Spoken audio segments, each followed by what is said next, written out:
The former Home Secretary, Suella Braverman, and one of the few Conservatives left in the Tory party, was targeted by the Islamists and the far left. She was supposed to be speaking at the University of Cambridge. As usual, the pro-Palestinian mob decided to intimidate her, threaten her, and, of course, deplatform her. Cancel culture continues across our university campuses in the UK.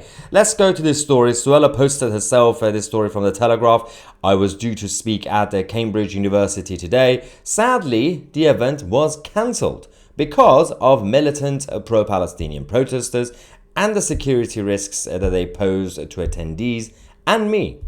Intimidation and thuggery have no place on campus or in our democracy, which is quite fascinating because the argument coming from the Islamists is one thing, but the actual left-wing activists, until now have been saying we should have a right to intimidate Tory politicians because they are in government. Fair enough, right? Holding them to account, apparently. But they're not really in power, and Suella Braverman is not Home Secretary.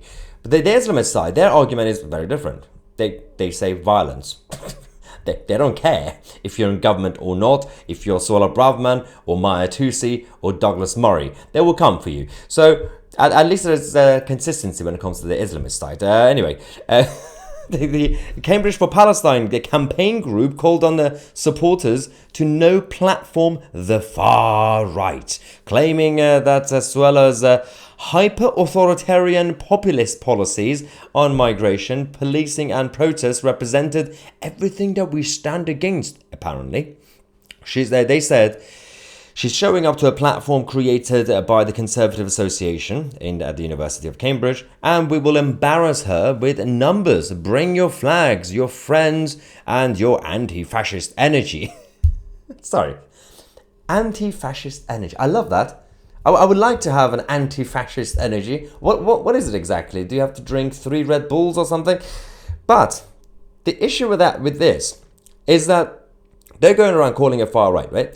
But they said she's a populist and somehow authoritarian. Populist and authoritarian. I'm not really sure if they actually know the definition of populism, but okay, let's go with that. As if it's some sort of a far-right political ideology.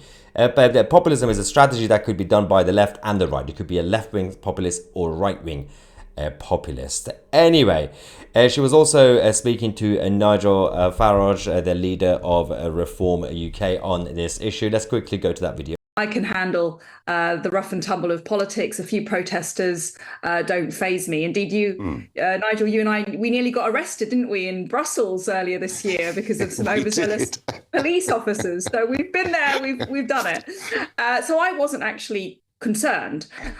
This is the right attitude. People like Suella, people like Nigel himself, and hopefully myself and many others, that you cannot allow intimidation to get to you. You cannot allow them to win. You cannot overreact to these things either. The less you react, or the more you humiliate them as a reaction, then they're better, because then eventually they just end up eating themselves. It always happens.